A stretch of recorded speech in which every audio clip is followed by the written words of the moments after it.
paz do nosso Senhor Jesus Cristo seja sobre a tua vida, sobre a tua casa. É uma honra e um privilégio muito grande nós podermos, mais uma vez, poder abrir a Bíblia e compartilhar essa palavra poderosíssima que Deus tem enviado para o nosso coração. Eu creio que Deus falará ao teu coração mais uma vez, que o Senhor Jesus te abençoe muito e as ricas promessas e misericórdia de Deus seja sobre ti para todos sempre. Amém. Vamos abrir a Bíblia, falar um pouquinho aqui sobre um assunto de suma importância para as nossas vidas e também para o nosso elevo espiritual. Eu gostaria de abrir a Bíblia aqui no Evangelho, aliás, em 1 Tessalonicenses, capítulo de número 4, versículo de número 15 e 16. 1 Tessalonicenses, capítulo de número 4, versículo 15 e 16, onde está escrito: dizemos isso pela palavra do Senhor, que nós, o que ficarmos vivos, para a vinda do Senhor, não precederemos os que dormem. Pois o mesmo Senhor descerá do céu com um grande brado, ou seja, com alarido, com a voz de arcanjo e com o som da trombeta de Deus. E os que morrerem em Cristo ressuscitarão primeiro. Um assunto de suma importância para aqueles que têm interesse em crescer no conhecimento e na graça, conforme o apóstolo Paulo nos advertiu, dizendo exatamente isso, para nós crescermos no conhecimento e na graça. Por quê? Porque o Evangelho, ele não veio a nós só em palavras, mas sim em demonstração e poder do Espírito Santo. No livro de Atos, capítulo de número 10, versículo de número 38, está escrito no livro de Atos, capítulo 10, versículo de número 38, porque Deus ungiu a Jesus de Nazaré com o Espírito Santo e virtude, e ele andou por toda parte fazendo bem e curando a todos os oprimidos do diabo. Então a missão de Jesus, do ministério dele, é exatamente isso: pregar o Evangelho aos pobres, aos necessitados e curar todos os oprimidos do diabo, porque de Jesus saía virtude. Nós podemos lembrar que quando Jesus estava ali pregando, e uma certa mulher, uma mulher que estava com enfermidade hemorrágica, e ela sabia que Jesus, ele era o curador, ele curava, e como ele ainda é curador, ele cura. E ela, quando ouviu falar que Jesus estava ali, ela tinha uma enfermidade que a Bíblia diz que ela havia gastado todo o seu dinheiro com a medicina e não tinha curado. Mas ela, quando ela ouviu falar que Jesus estava ali, ela disse uma palavra. Ela falou assim: eu irei lá, e se eu tocar em Jesus, ficarei sarada, ou seja, ficarei curada. Isto era uma fé tão grande, uma fé determinada, uma fé real, que ela então disse: se eu tocar em Jesus, ficarei curada. E assim ela foi até Jesus. Ela enfrentou a multidão, ela enfrentou muitas coisas para chegar até Jesus, porque ela estava determinada dentro do seu coração que se ela tocasse em Jesus, certamente ficaria curada. E assim ela o fez. Ela foi até Jesus no meio da multidão e tocou nele. E quando ela toca em Jesus, Jesus sentiu algo diferente, um toque diferente. E Jesus disse: quem me tocou? Alguém me tocou. É claro que todos estavam tocando em Jesus. Muitos estavam tocando em Jesus. O apóstolo Pedro chegou a responder para Jesus e disse: mas todos estão te tocando e tu dizes agora que alguém te tocou? Mas Jesus falou para o discípulo e Jesus falou para aquelas pessoas, falou assim: porque alguém me tocou com um toque diferente, porque eu senti que de mim saiu virtude, saiu poder. Do próprio Jesus saiu virtude, saiu poder. Isto prova que muitos estavam tocando em Jesus, mas não estavam com aquela fé genuína, aquela fé verdadeira. Mas aquela mulher, quando ela toca em Jesus, aí Jesus diz: porque eu senti que de mim saiu virtude. E ela foi curada na hora. Nosso Senhor Jesus Cristo a curou na hora, porque saiu virtude dele. E essa virtude está até nos dias de hoje.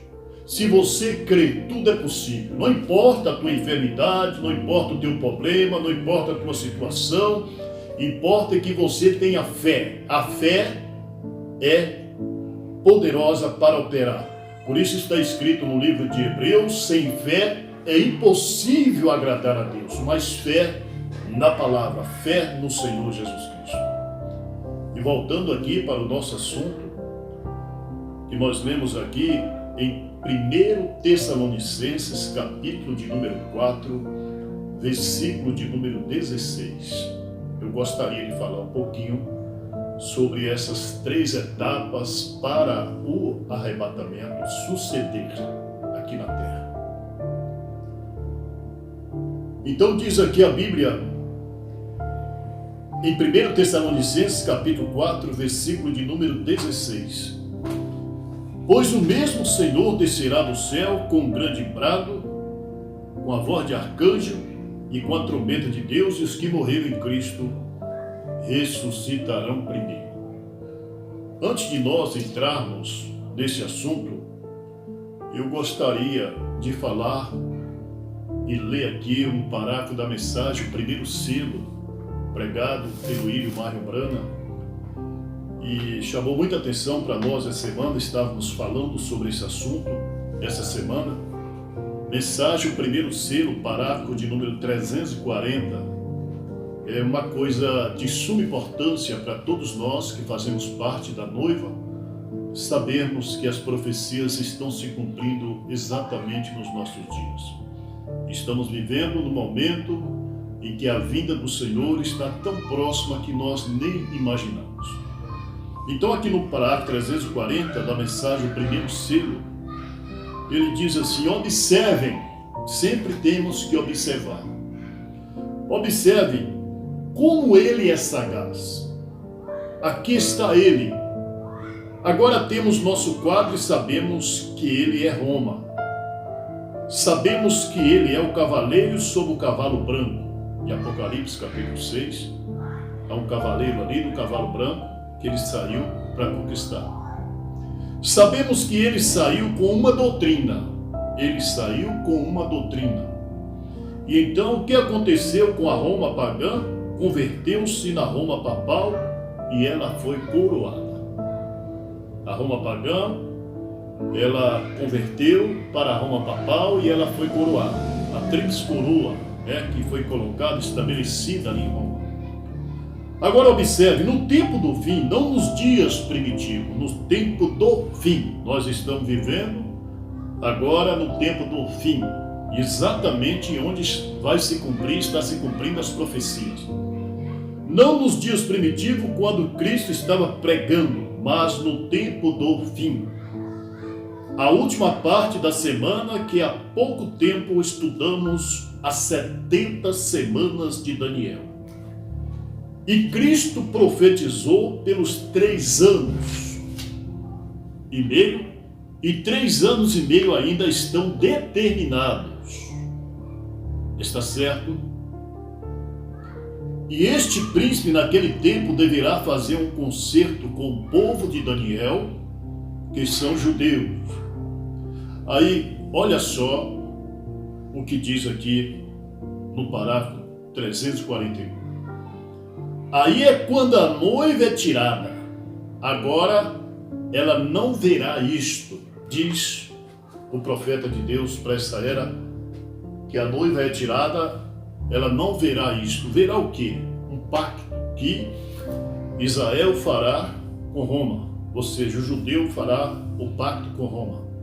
E quando esse pacto for concretizado, estabelecido, conforme está escrito na Bíblia e conforme as profecias do nosso profeta, quando isso se concretizar, no dia em que esse pacto se fixar, o judeu fazendo o pacto com Roma, o profeta então disse: aí a noiva não estará mais aqui, a noiva já foi embora.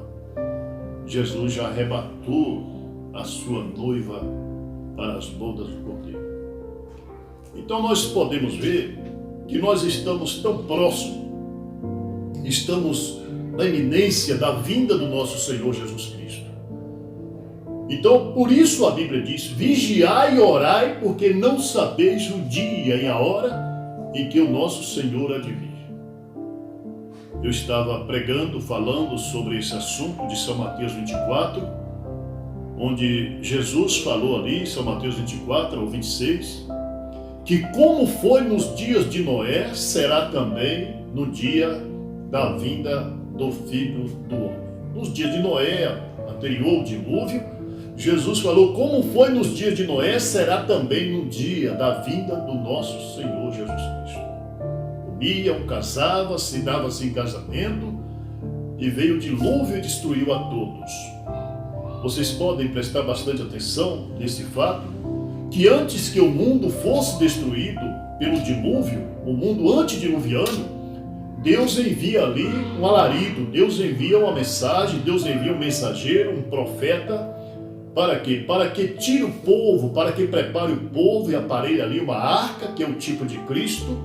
E este homem foi exatamente um homem levantado, enviado por Deus, para que pregasse advertência para o povo, para que o povo entrasse na arca a ouvir o Evangelho, ou seja, ouvir a palavra desse homem chamado Noé. Mas nós podemos ver que Noé, ele prega, a Bíblia mostra que Noé pregou por 120 anos sobre a face da terra. Um velho revelado com a palavra em seu coração, desesperado, e anunciando para o povo que ia cair um dilúvio, ia cair terra, chuva sobre a terra, e que tudo ia ser inundado, mas as pessoas não creram. As pessoas não deram crédito a Noé. William Branham chega a falar que naqueles dias, a ciência daqueles dias, dos dias de Noé, era muito mais avançada do que a ciência dos nossos dias. A ponto deles detectarem com seus radares e provar que Noé estava errado, que não havia condição de cair água sobre a terra, que não havia condição de cair água sobre a humanidade. A ciência dos dias, eles estavam fazendo com que as pessoas descressem de Noé e descressem da mensagem de Noé. Por isso Noé parece que estava pregando em vão, porque pregando 120 anos, as pessoas não lhe deram crédito. E Jesus vem e fala: como foi nos dias de Noé, será nos dias da vida do Filho do Homem. Estamos aí com a ciência se multiplicando, a ciência provando, e nós não podemos ir pela ciência, nós não podemos crer na ciência, nós temos que crer na profecia, naquilo que está escrito. Olha, meus amados e queridos ouvintes, nós podemos observar que apenas 8 pessoas entraram na arca, 8 pessoas apenas entraram na arca, se salvaram. 8 pessoas. Por isso nós temos que saber que quando Jesus falou, se aqueles dias não fosse abreviado, Jesus nos advertiu sobre a vinda dele agora. Ele disse: se aqueles dias não fossem abreviados, nenhuma carne se salvaria, ninguém se salvaria por causa da corrupção. Todos se perderiam. Eu e você, todas as pessoas iam se corrompendo, iam se perder por causa do esfriamento, por causa da iniquidade, por causa do pecado. Mas Jesus dá uma advertência, ele diz: mas por causa dos eleitos, aleluia, glória a Deus, mas por causa dos escolhidos, eu abreviarei aqueles dias. Então os dias estão sendo abreviados, para que você, que faz parte da noiva eleita, não se corrompa, não se perca, mas permanece com azeite na candeia. Permanece com azeite na candeia, conforme está escrito em São Mateus capítulo 25. Conforme está escrito em São Mateus capítulo 25. Nós sabemos que eram 5 virgens nécias e 5 virgens prudentes. E a Bíblia diz que quase à meia-noite, ouviu-se um grito, ouviu-se um clamor. E aquele clamor de quase à meia-noite disse assim: eis aí vem o noivo, ou seja, prepara-te. E quando o noivo veio, quando o noivo está chegando, que o noivo é Cristo, é claro, o que faz as virgens, as 5 virgens nécias, a Bíblia diz que elas saíram para comprar azeite. Mas elas não tinham o azeite sobressalente. Elas não tinham preparado as suas vidas no percurso do tempo. Estavam adormecidas, estavam dormindo, estavam brincando de evangelho, estavam brincando de igreja. Por isso está escrito em Efésios: desperta tu que dorme, levanta-te dentre os mortos e Cristo te esclarecerá. É hora de esclarecer, é hora de Deus abrir a mente, abrir essa mente fechada, abrir esse coração fechado e revelar a verdade. O momento em que nós estamos vivendo é um momento muito perigoso. Por isso a Bíblia diz em Apocalipse: há um caminho santo e o imundo não pode passar por ele. É um caminho santo e o que é santo santifica ainda mais, mas o que é sujo está se sujando ainda mais. E aqui em Tessalonicenses, capítulo de número 4, versículo de número 16, é isso que eu quero falar, sobre três aspectos, ou seja, 3 coisas que acontecerá antes da vinda do nosso Senhor e Salvador Jesus Cristo. 3 etapas que acontecerá na face da terra antes que ele venha. Por isso está escrito em São Mateus capítulo 24, versículo de número 3. São Mateus capítulo 24, versículo de número 3. A Bíblia diz que Jesus estava sentado no Monte das Oliveiras, após ter pregado, após ter mostrado a condição de Jerusalém, porque Jesus chorou sobre Jerusalém. Jesus chorou, ele diz: Jerusalém, Jerusalém, quantas vezes eu quis te ajuntar, como a galinha junta os teus pintinhos e tu não quiseste. Jesus estava chorando porque sabia que Jerusalém tinha matado os profetas que ele havia enviado, tinha matado a mensagem que ele havia pregado. O sistema religioso de Jerusalém, os fariseus, os saduceus e os demais religiosos ali, ele estava combatendo a palavra, estava combatendo o evangelho através do seu sistema. Mas Jesus olhou para Jerusalém chorando. Ele diz: Jerusalém, Jerusalém, quantas vezes eu quis te ajuntar como a galinha junta os pintinhos, tu não quiseste. É a mesma coisa de hoje. Jesus está chorando por você. Jesus não quer que você se perca. Ele veio para te salvar. Ele veio para te dar coragem.